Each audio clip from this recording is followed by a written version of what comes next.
pessoal, tudo bem? Eu sou o pastor Giovanni, eu tenho uma palavra de Deus para o seu coração. Nós estamos na nossa série sobre a eclesiologia, que é a ciência, o estudo, que fala acerca da igreja do Senhor Jesus. Nós já falamos alguns vídeos sobre isso.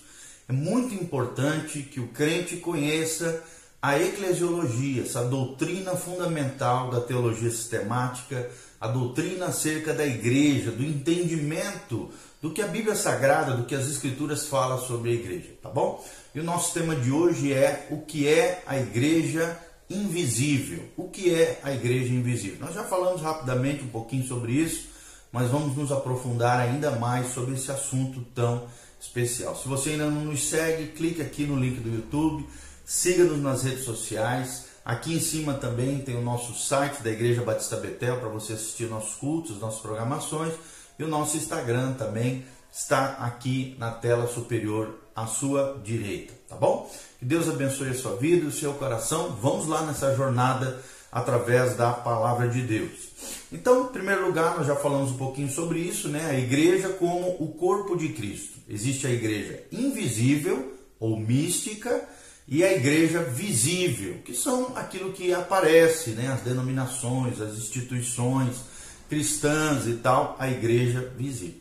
Então, como nós temos falado, né, um pouquinho sobre esse ensino de Jesus, a igreja é tanto mística, invisível, como também visível. Por causa da importância desse assunto, né, sobre esse entendimento sobre a igreja, sobre a visitação de Deus com relação ao seu povo, é necessário vermos aquilo que a palavra de Deus nos fala acerca desses dois aspectos da igreja. A igreja invisível, universal, como nós já vimos, e a igreja visível, que é a igreja visível, que é a nominal, a de profissão, né? Que nós realmente, que é o que a gente conhece geralmente sobre a igreja. A igreja invisível, Deus sabe quem são aqueles, de todos os tempos, de todas as eras, como nós já falamos, ao longo de toda a história da igreja, desde Atos 2 até o arrebatamento da igreja. E a igreja visível é essa igreja que a gente vê no dia a dia, através das observações, das denominações, que a gente vê, né, muitas delas com muitas falhas, porque tem homens imperfeitos, né, e todas essas confusões. Então a gente tem que distinguir muito bem entre as duas, né, não atribuir à igreja invisível algo que é da igreja visível, né, da igreja visível. A gente precisa tomar esse cuidado. Para que a gente possa manter esse equilíbrio através das Escrituras, é necessário enfatizar aquilo que Deus enfatiza na sua palavra. Ou seja, através do Novo Testamento, a palavra igreja, eclésia, como eu já falei para vocês, ela aparece 114 vezes. 114 vezes, ou seja, aparece muito. É um termo que aparece muitas vezes na palavra de Deus. 90% das vezes refere-se a uma congregação local, ou seja, a igreja visível. E em uma data localidade, ou seja, numa área geográfica específica, como por exemplo a igreja de Éfeso, a igreja em Colossos, a igreja em Tessalônica, e daí que surgiram até as próprias cartas paulinas. Então, dizer que Deus não está interessado na igreja local é não colocar ênfase onde Deus coloca. E Deus coloca a igreja local, a igreja visível, de determinada localidade, determinada área geográfica, tem sim a sua importância do ponto de vista de Deus. Infelizmente, nos dias de hoje, nós vemos muitos desigrejados, frustrados, feridos, machucados com as suas igrejas locais, que muitas vezes se tornam isolados, né? Nas suas feridas, nas suas mazelas, e se afastam da igreja local, o que é um equívoco. Nós temos ensinado isso aqui através dos vídeos. Se você não está sendo bem alimentado, né? Não está em comunhão com uma igreja local em determinado lugar, por quer seja que qualquer aspecto que venha você atribuir, você precisa participar num outro local que assim você achar mais conveniente, direcionado pelo Espírito Santo, debaixo de oração, para que você realmente seja alimentado, cuidado, preste conta a outros irmãos e tenha coinonia, que é a comunhão com os demais cristãos. Então, claro que Deus reconhece a igreja invisível também. Além da visível, ele reconhece a invisível, ou também a gente chama ela de mística, que é essa igreja universal, que é composta de todos os crentes. A igreja invisível é composta de todos os crentes, de todas as eras, vivos ou mortos, ao longo de toda a história da igreja. De fato, a Bíblia diz lá em Hebreus 11:40, eles, ou seja, dessa igreja invisível, mística, universal, sem nós, que estamos numa igreja local, não são aperfeiçoados. Então, existe uma conexão entre essas duas igrejas, a igreja invisível e a igreja visível ou local.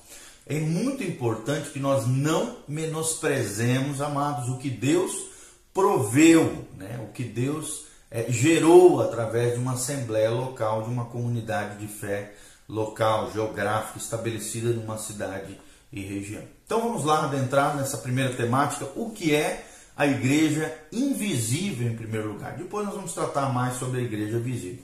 A igreja invisível, amados, é a corporação de crentes em Cristo, como eu já falei, de todas as eras, vivos e mortos, que são diferentes do mundo em virtude da vocação que receberam de Deus.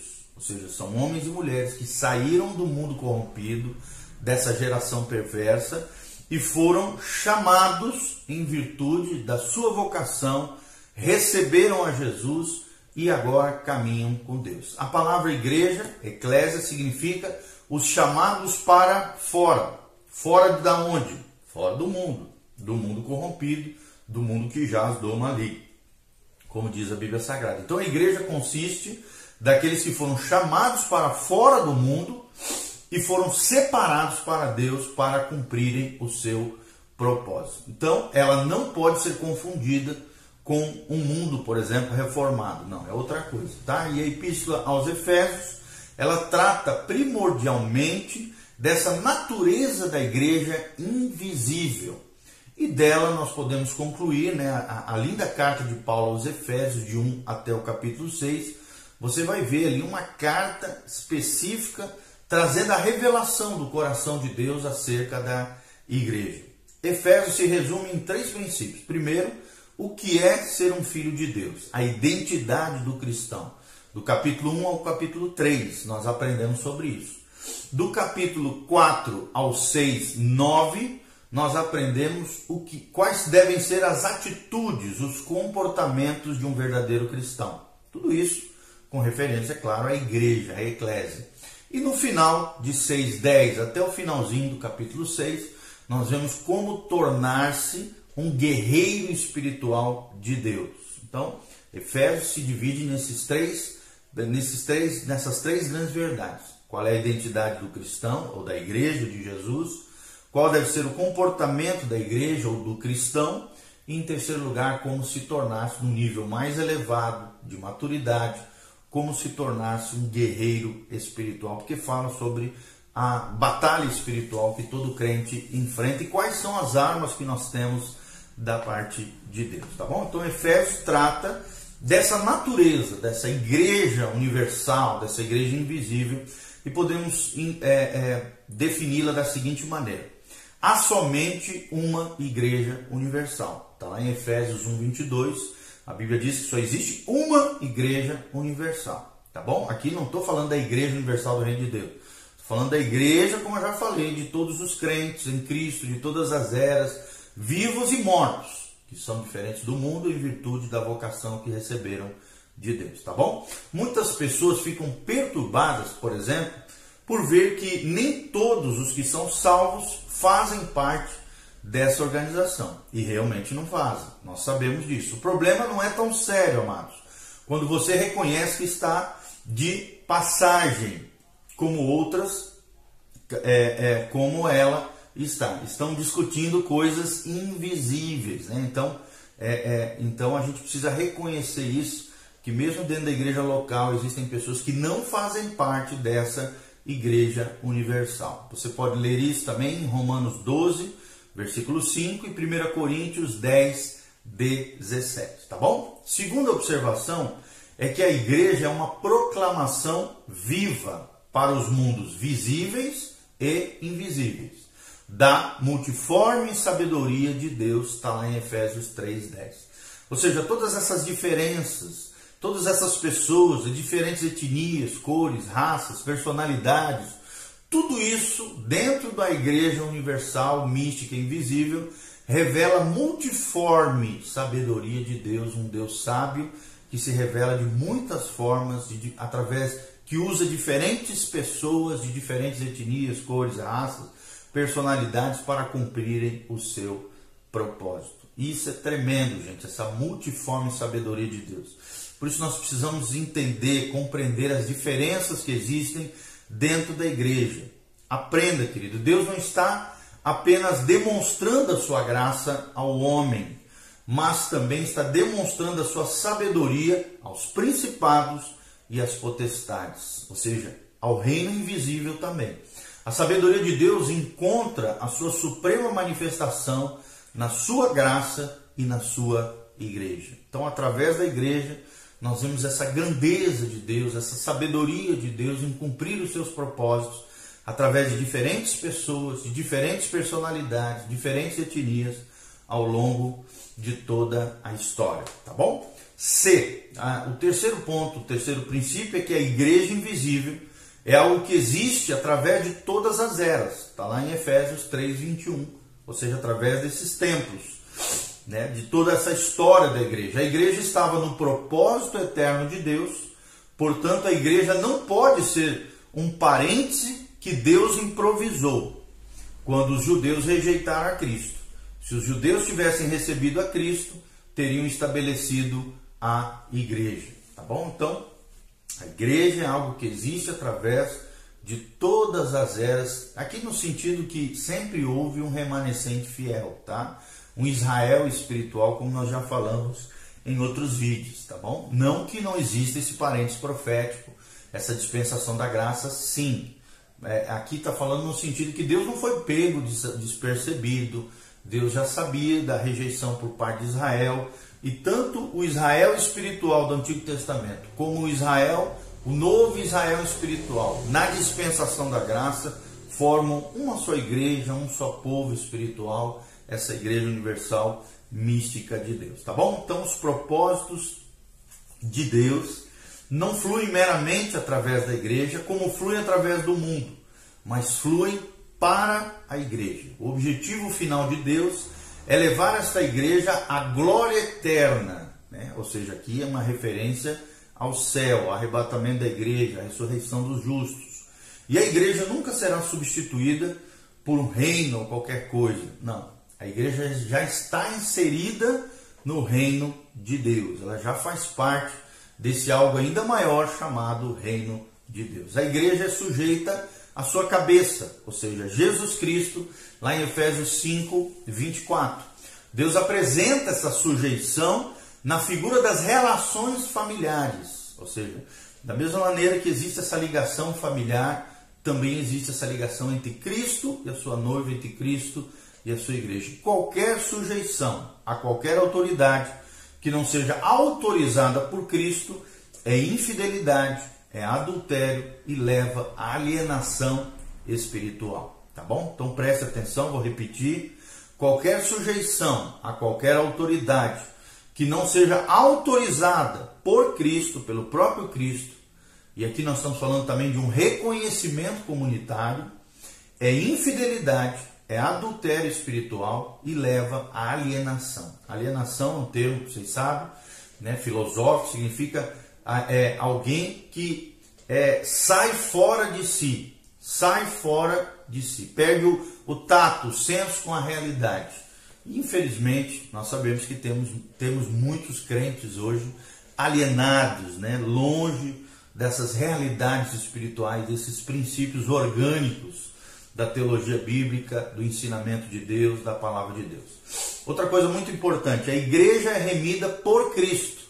Ela foi redimida, remida, restaurada pelo próprio Cristo e, portanto, está sendo, né, restaurada pelo próprio Cristo. E é amada pelo próprio Cristo, assim como Paulo revela em Efésios 5:25, aquele trecho que ele fala da relação entre o esposo e a esposa, entre Cristo e a igreja. Ou seja, o amor de Deus, o plano da redenção são particularmente e peculiarmente relacionados com a igreja. Da mesma forma como o marido tem uma relação exclusiva com a sua esposa, que difere das suas relações com relação a todas as outras mulheres. Então, da mesma maneira que o marido tem uma relação exclusiva com a sua esposa, de fidelidade, lealdade, de amor, de intimidade, Cristo assim tem com a sua igreja universal, igreja mística, a verdadeira igreja de todos os tempos, de todas as eras, que são chamados por Deus para o cumprimento do seu propósito. A igreja também, amados, deve ser sem mancha nem ruga, como noiva adornada, diz a Bíblia.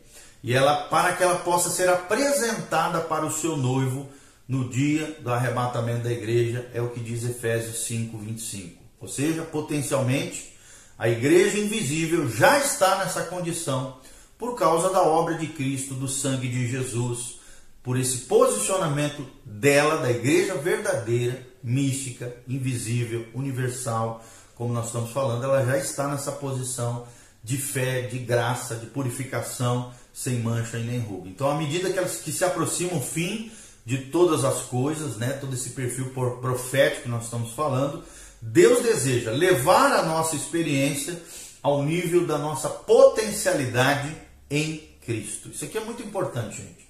O nosso posicionamento é em Cristo, que aparece diversas vezes na Bíblia. Se você está em Cristo, você é nova criatura, as coisas velhas já passaram, isso que tudo se faz novo na sua vida. Aqui está falando da regeneração, do novo nascimento. Todos aqueles que nasceram de novo, que foram regenerados e que continuam caminhando na graça de Deus, na obediência a Deus, na fé bíblica, verdadeiramente estão em Cristo, sem mancha nem ruga, lavados pelo sangue do Cordeiro imolado. Outra coisa muito importante para nós encerrarmos: a igreja é nutrida e amada por Cristo. Quem nutre a sua noiva, quem cuida dela, é o próprio Jesus, Efésios 5:29. Então, da mesma forma como o marido provê as necessidades à esposa, Cristo provê tudo o que necessitamos, louvado seja o nome do céu. Então, para que ficar temeroso, ansioso, agoniado, atormentado? Querido, creia, se você faz parte da noiva de Cristo, do corpo de Cristo, você é nascido de novo, filho de Deus, o noivo vai cuidar de você, vai nutrir você e vai amar você com amor leal, com amor fiel, cuidando de você. E ele é fiel, ele não falha. Ele não é igual esses homens aí, né, vagabundos, que fazem um pacto, uma aliança com as suas esposas nos altares, depois abandonam, deixam de lado, não cuidam, não estão nem aí, abandonam suas famílias. Não. Jesus é o amigo leal, é o Senhor fiel, é aquele marido que nutre e ama a sua esposa, a noiva, a igreja, nós, os nascidos de novo, aqueles que somos filhos de Deus. Ele é leal, ele é fiel, ele cuidará de nós. Então receba essa palavra de graça sobre a sua vida. E por último, a igreja é uma com Cristo, que está falando de unidade. Efésios 5:32. Cristo é a cabeça ressuscitada da igreja. E da mesma forma como a nossa cabeça natural é uma unidade, né? A nossa cabeça aqui com o corpo natural, Cristo, o cabeça, é uma unidade com o seu corpo, que é a igreja. Da mesma forma como a cabeça também contém o cérebro e dirige o corpo natural, Cristo deve dirigir também a sua igreja. Amém? A igreja pode ser comparada também na Bíblia Sagrada como um edifício, um templo de Deus. A igreja é um templo de pedras vivas edificadas por Deus e habitada por Deus. O templo, né, atual é edificado ao redor do verdadeiro altar de Deus, aspergido pelo sangue de Cristo, colocado sobre Jesus, sobre Cristo, a pedra angular, sendo ele o lugar de sacrifícios espirituais e de adoração a Deus. Este é o templo que Deus está restaurando nos últimos dias. A igreja também deve ser a plenitude de Cristo, está lá em Efésios 1:23. A igreja deve ser o lugar onde são encontrados todos os atributos de Deus em proporção adequada. A igreja deve ser aquela agência visível que tem o conhecimento do amor de Cristo e que expressa a plenitude de Deus para o mundo aí fora, é o que nós vemos em Efésios 3,19. Esse é o alvo final, o propósito da igreja. Chegar, como diz em Efésios 4,13, chegar à perfeita varonilidade, à medida da plenitude da estatura de Cristo, ou seja, que eu e você sejamos semelhantes a Jesus, Efésios 4,13. Isso terá um lugar experimentalmente, é claro, na plenitude dos tempos de Deus, conforme Efésios 1,10. A igreja é o corpo de Cristo, presta atenção, Efésios 1,23. E o significado disso será, nós iremos falar em vídeos posteriores. A igreja também é o exército do Senhor, para dar batalha espiritual, como nós falamos, aos poderes das trevas. É o que nós vemos em Efésios 6, de 10 em diante, como eu já falei. E a Igreja Universal expressa, então, essa união mística de todos os crentes em todas as épocas, em um corpo espiritual, para a habitação do Espírito Santo, tendo Jesus Cristo como seu cabeça. Não é uma união que possa ser vista atualmente, no sentido visível, mas é uma realidade espiritual diante dos olhos de Deus. Amém? Tomara que você faça parte dessa igreja invisível, universal, de todos os crentes, de todas as eras, de todas as épocas, que foram chamados para um propósito, que foram lavados pelo sangue de Jesus e que promoverão a glória de Deus sobre toda a terra. Esse é o nosso chamado. Sermos regenerados, sermos santificados, para que um dia sejamos glorificados no arrebatamento da igreja ou na ressurreição dos santos, se assim estivermos já dormindo, como diz a palavra de Deus, tá bom? Espero de alguma maneira trazer essa revelação ainda maior da eclesiologia, que é o estudo sobre a igreja, que você compreenda, entenda a grandeza da nossa vocação, do nosso chamado, a nossa herança, o que é ser igreja de Cristo. E eu te desafio, seja igreja do Senhor. Não apenas frequente uma igreja, mas seja você igreja de Jesus. Vem ser igreja. Nós temos até uma hashtag na nossa igreja, nas nossas mídias sociais, que a gente usa hashtag Vem ser igreja. E nós estamos numa campanha chamada Campanha Socorro Bem Presente, para ajudar os irmãos, as pessoas da nossa sociedade que estão sofrendo em meio a essa pandemia, com fome, com escassez de mantimento, de alimento. Nós estamos ajudando mais de 162 famílias. Se você quiser, vem ser igreja e quiser ser igreja conosco, entre no nosso site betelonline.com.br. Ali nós temos dados para que você possa nos auxiliar, nos ajudar. E entre lá, tem um link, um bannerzinho dessa campanha, entre lá tem todas as informações. Clique aqui, siga as nossas redes sociais, dê um joinha, faça seus comentários, faça qualquer pergunta, comentário ou coisa. Compartilhe esse vídeo com outras pessoas e a graça e a paz de Jesus esteja com você.